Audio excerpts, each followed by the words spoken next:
Oh, my French Canadian brain. God damn.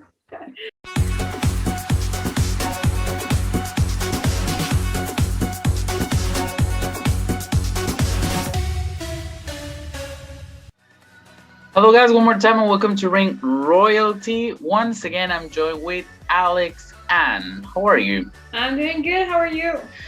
I have COVID, but I'm still doing good, so don't worry about it too much. So, for that reason, we're doing this video for Best Rivalries in Women's Wrestling Part 7.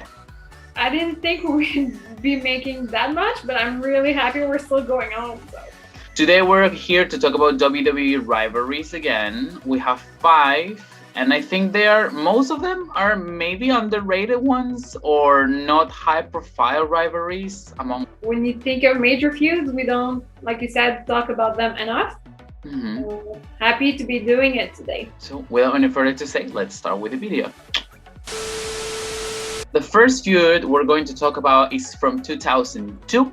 And it is Trish Stratus against Jazz. So this was the typical David against Goliath feud. Jazz was so intimidating back then. She was the first big muscular lady ever since Shayna left the company. So she was facing Trish Stratus, who came from being a model, just won her first championship at Survivor Series 2001.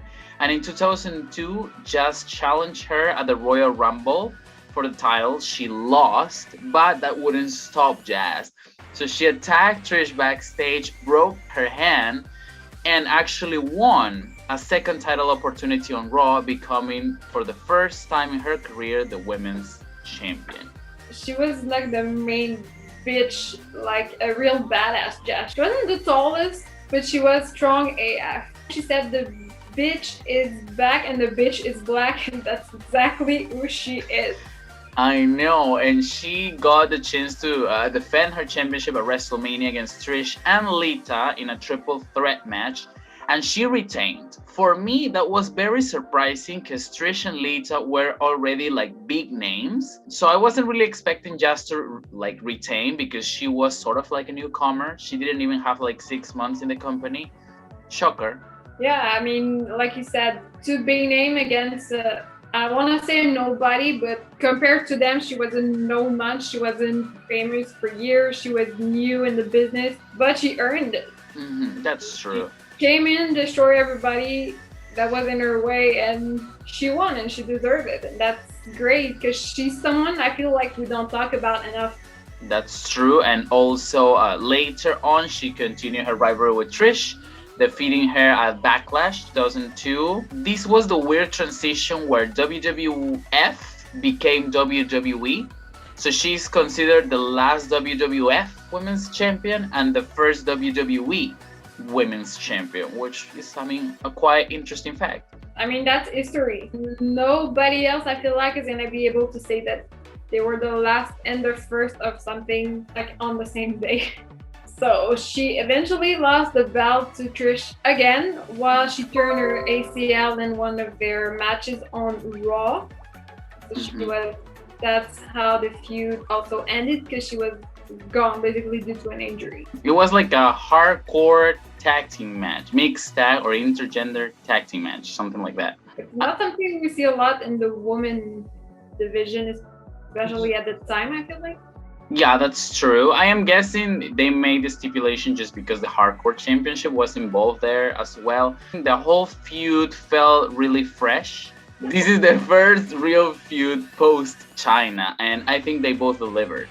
Yeah, they needed people to step up after China was gone because she was like here and they were like somewhere in the middle. So I'm glad those two step up and became who they are. And what's your highlight of this rivalry? I'm gonna go with their match at Backlash. Yeah, because that's the one I remember the most. Vicious match, something we haven't seen much from Trish at that point. Pretty much a solid match for women at the time. For my highlight, I would actually go with the WrestleMania triple threat. I really like the fact that Lita was involved in the match. It added to the whole rivalry dynamic. The only thing that I dislike is for a WrestleMania match, I consider it was quite short. But then again, we're talking about a period of time where women didn't get enough opportunities. So the fact that they got the chance to fight for the championship at Mania and just retain with a top row fisherman suplex was very nice to me. It really stuck out. Our feud number 2 would be Beth Phoenix against Melina from 2008. A feud that started at the end actually of the Mickie James Beth Phoenix rivalry, when Melina in a lumberjill match cost Beth Phoenix her actual rematch against Mickie James. So the week after the lumberjill match, they tagged in a match where Beth Phoenix eventually abandoned Melina due to what happened the previous week. After that situation in the tag team match, they had that very popular backstage brawl where Beth Phoenix was destroying Melina against the lockers and they had to call security. I mean, it was a really vicious feud because there were two heels going at it. When Melina, I mean, she's a vicious woman. She's kind of small compared to Beth Phoenix, so that she could hold her own and be that vicious, I mean, it's just so much more special. And they had that triple threat women's championship match at Judgment Day where Mickie retained the championship. So the match was just like a stepping stone to continue Beth and Melina's feud, but get them out of the title picture because Mickie defeated them both. Yeah, and eventually they went for, I think it's One Night Stand for the I Quit match. The iconic first ever I Quit match. Brutal match. Brutal, and God, Melina's flexible as hell. Like, I'd be broken somewhere and she's just like as if nothing's going on. Melina was mangled in some of these moments. Beth Phoenix did sort of like a power bomb and Melina looked dead when she landed on the floor. Like she was like dead. A running power bomb, that's what they call it. She threw her like almost across the ring. Like, girl, wow. And Melina's an amazing seller, so I feel like that was even better because it was done by her. Yeah, vicious feud from both sides, which is not something we see a lot. And the ending of the I Quit match. Yeah, poor Melina looking like a pretzel. And it was a very nice way to turn Melina babyface to turn. People were already chanting or rooting for her since Beth Phoenix was just destroying her every chance she got. And you could see like the intensity on Melina's face. Her expressions are so emotional that you can connect with her easily. It is such a shame that this rivalry ended abruptly because of Melina's heel injury during the draft. Like this feud was top notch. I am so sad that we never got like a proper ending for it. My highlight from this rivalry is definitely going to be the glam stretch. Beth Phoenix was known because of the glam slam, but around this I Quit match, she needed to have a submission move.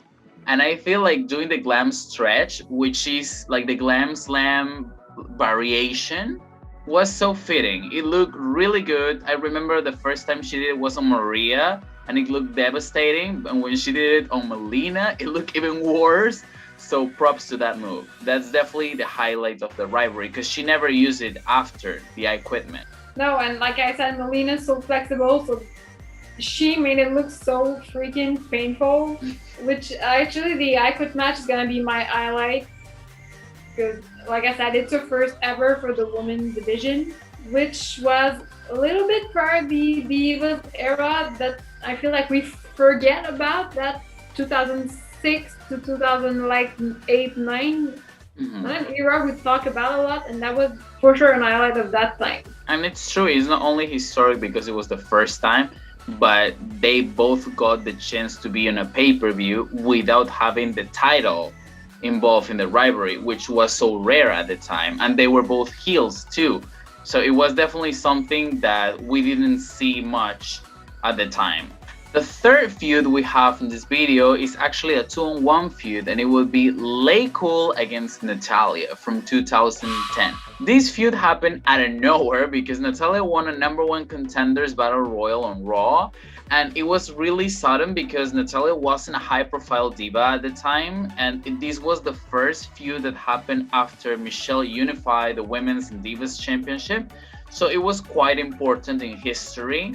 I would say they delivered. The first opportunity Natalya got was at Hell in a Cell. She lost. Well, she actually won by DQ because Layla threw her high heels at her and she destroyed them both, which earned her a rematch at Bragging Rights, where Natalya now faced Layla for the Divas Championship, but she once again came up short because of Michelle's interference. So when she was done of being outnumbered, she challenged them both. This was the first ever Handicap Divas Championship match, and Natalya finally overcame Laycool and became the Divas Champion. And after the match, we have a huge return because Beth Phoenix came back to rescue Natalya from a post-match attack from Laycool. Overall, I quite enjoyed this rivalry and the addition of Beth Phoenix. Yeah, that was, like we said, something new that we haven't seen much. Like you said, Natalya was like nowhere in the women's the Divas division, because before that, it's sad to say, but like nobody cared about her. Yeah, because she was just like a manager of the Hart Dynasty. Yeah, and nobody cared what she was doing. She wasn't like a top star in the division, even though she's a good wrestler. So this was like her breakout moment, maybe because Laycool actually helped to elevate the feud. Doing different stuff, like when they dress up as Natalya but with her dad's beard and mock Bret Hart and make Natalya even a bigger baby face. Yeah, well, to make her something at all. And the addition of Beth Phoenix also added to the feud and led to another historic moment. Which is at TLC, the, I believe, first ever tag team tables match for the women. Was it Natalya and Beth Phoenix painted on the table? In such a Laycool fashion way, where, like you said, Laycool, they elevate whoever they face. It was also sweet revenge for Natalya when she actually put both members of Laycool through a table to win the match. This feud was basically built to make Natalya a star, and having established names like Laycool and Beth Phoenix later on involved in the rivalry actually helped Natalya become someone in the division. What I didn't like, and that's where we're getting, is the end of the rivalry, because all of this mess led to a fatal four-way match at the Royal Rumble 2011 for the Divas Championship, which was Natalya the champion defending against Layla, against Michelle McCool, and against who? Against Eve Torres. Like, I love Eve, but where is she coming from and why? What is the reason? It was reason? supposed to be a three-way match, which would have been perfectly fine. Well, if they really wanted to end it there, they should have made Natalya retain so she could move to something else. So Eve Torres won the championship in the end, ending the feud for the first time ever in our series as both parts losing the feud because Eve ended up as the champion. Just why, and like you said, never in probably in the history of wrestling is there two losers in a feud. It's the first ever that. I mean, them for that, I guess. Something good came out of it at least. I'm gonna go with my highlight here, and it is definitely going to be the Survivor Series match. It was such a great match. It was lengthy. It actually felt like an end of a rivalry match until, well, later on Beth Phoenix returned, because Natalya finally overcame the bullies, and it wasn't a one-sided match at all. Like, Natalya held her own against both members of Laycool and just making them crash heads together. So she managed to have Michelle McCool alone in the ring for the sharpshooter and making her tap out. I feel like it was a well-structured and well-planned match, and it was so nice to see someone new as Divas champion. Yes, I'm gonna go similar to you.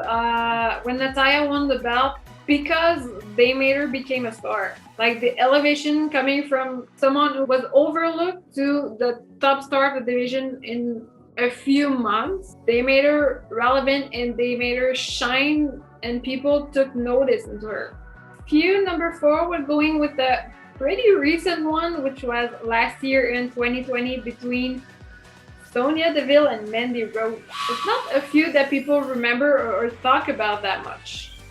Maybe, I'm taking a wild guess, but maybe it is because there was no payoff in the end. Yeah, it was kind of a letdown, but at the same time, I understand why it happened that way with whatever's going on in Sonya's life. Maybe it's because of that, but it was a pretty damn good feud. Sonya behind Mandy's back, aligning herself with Dolph Ziggler to keep Mandy from Otis for whatever reason she was seeing him.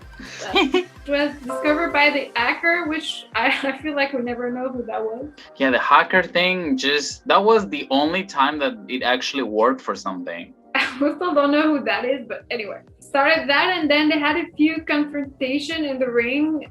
Major perfect work by Sonya on the mic. If I believe, this was the SmackDown after WrestleMania where Mandy just like slapped the hell out of Sonya and kissed Otis. Yeah, that was actually, you're right, after Mania on SmackDown where Sonya not turned heel, but like Mandy turned face. Sonya became a super heel. Because she was overall in Mandy's shadow. Most of the time, she was sick and tired of it. I get it. I understand why she did what she did and became a star that a lot of people probably didn't expect her to be. She was always like behind a pretty girl, and as to call her, that looked like she was made out of a lab. Perfect, blonde, pretty. We know in WWE, if you're blonde, you're gonna be at the top. After this promo, they were constantly having different segments or brawls. It felt a very personal rivalry because they even brought up the fact that they were tough enough competitors. Do you remember that reality show where they find new superstars? This 5-year journey from Tough Enough, NXT, Absolution, Fire and Desire, and then this feud was actually interrupted. Sonya and Mandy, they were gone for a month, but right when they returned, it was in a vicious backstage attack by Sonya, who cut Mandy's hair off and originally said this hair versus hair match at SummerSlam, which was scrapped for a no DQ loser leave, I believe, which Sonya ended up losing due to what was going on in her life and court and everything. But the match at SummerSlam wasn't that great. When it comes to the feud, the value of the feud, it was really good and it is worth it to have it here. No championship involved. This storyline seemed to be like an afterthought in WWE programming and ended up being one of the main storylines at Mania, with a lot of fan support as well, which is difficult because wrestling fans are very, very difficult to please nowadays. No title involved, with two girls who few weeks previous to their feud were going nowhere. Like they weren't involved in anything pretty much. That's true. It was personal and you felt it, and you either agree with one side or the other because they both had valid point. My highlight is actually going to be Sonya Deville's mic work and just work in general. She was, like we said, believable. You understood where she was coming from. Everything True. She said, and I'm going to quote you my favorite. Everyone's going to realize who the real champ of Fire and Desire always was. And Fire and Desire always was an actual fighter, not some centerfold bitch. I'm gonna go with the WrestleMania moment, just because it was the first and only WrestleMania without fans, and it actually felt special because I mean, you know how crowd adds a lot of feeling into the matches, but this one felt really special even with the silence of no crowd, the empty building, and it's going to be for sure one of the greatest women's moments at WrestleMania, especially one that doesn't involve a championship. And those one involve the woman actually being in the match too. The fifth and last feud that we have for today would be from the NXT brand, as we always do, and it is Ember Moon against Shayna Baszler. This was Ember Moon's first and only NXT title reign. Her first and only feud for the championship was defending against newcomer Shayna Baszler, the submission magician that came from the UFC.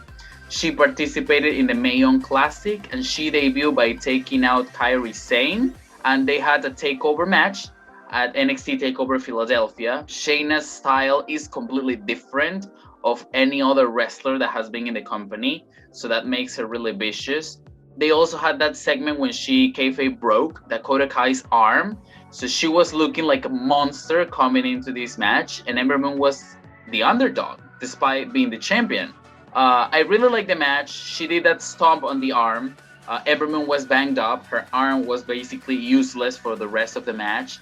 And somehow, while in the Kirifuda clutch, Ember Moon managed to reverse and pin Baszler to retain the championship. Unexpected, honestly. Ember Moon was already half dead and held to the back by the referees. Shayna said, no, girl, I'm not done yet. And she locked in the Kirifuda clutch again, leaving Ember completely limp on the ramp, setting up a rematch later on. Vicious fight, two different styles. Ember is more athletic, while Shayna's like on a path of destruction. The rematch was at TakeOver New Orleans. In between the takeovers, they had many different segments. Shayna Baszler was destroying the rest of the women in the division just to make sure that she's the only one left to get the championship match. And she did. TakeOver New Orleans was even a better match than the one at Philadelphia. They went all out. Love that Ember debuted her orange hair. In the end of this match, Shayna Baszler actually became the NXT Women's Champion after over 15 minutes of a grueling back and forth match. Because I feel like there was no way Ember was going to win twice. Yeah, and especially with her shoulder was pretty much destroyed for the past. You can't survive that move that many times. I really like many different spots from the second match they had, like Ember's eclipse to the outside. So my highlight from this rivalry is going to be a spot at TakeOver New Orleans. Ember was the one stomping on Baszler's arm, and I think they kayfabe made Baszler dislocate her shoulder after that move. So she was hitting herself against the turnbuckle to get the shoulder back in position. For me, that was so badass because I've never seen someone get injured mid-match, whether it is real or kayfabe, and actually try to fix the injury themselves to continue and even win the match. That was like mind-blowing for me. She was really portrayed as a beast of a champion, and that's what later on we remember her for during her NXT run. This brutal champion, this vicious champion that couldn't be defeated easily. My highlight is actually going to be like Ember Moon overprotective of the NXT division. If I can say, she was the top star since Asuka left, and Shayna's a newcomer from UFC. She's trying to come and own the territory of NXT. So Ember was like protective of that. This was her division, like she was the leader. She was trying to defend like her family, if I could say. It was a short rivalry. It lasted around 4 months, but they did everything they could with what they were given, and that's something that we appreciate. And the fact that Shayna became the NXT Women's Champion in less than 6 months of arriving to WWE is actually something memorable. Alright, so this was Best Rivalries in Women's Wrestling Part 7. How do you feel, Alex Ann, after counting down these 5 rivalries? I loved it. I always enjoy doing that. I feel great revisiting history in a way. Probably most of us even forgot about to begin with. Yeah. Good and nice to take a trip down memory lane. And also the fact that doing our own research makes us realize that there were so many great moments that WWE in this case doesn't really talk about much or ignores because they are not like the 5 or 6 wrestlers they usually highlight. So it is nice for a change to get many different women as Mandy and Sonya or even Melina the recognition that they deserve for their job. Jazz as well, that's true. We're raising awareness. You see a Peruvian and a Canadian team raising awareness about an American product. So this will be it for this video. I'm going to leave Alex and channel over here as always. I want to thank you as well. And right now I'm on a shelf as well because I'm in quarantine because I have COVID. I have no idea how I am this energetic with this virus inside me, but I am pushing through. Here is my Instagram if you want to talk to me. And everybody please take care so you won't end up like me. Goodbye.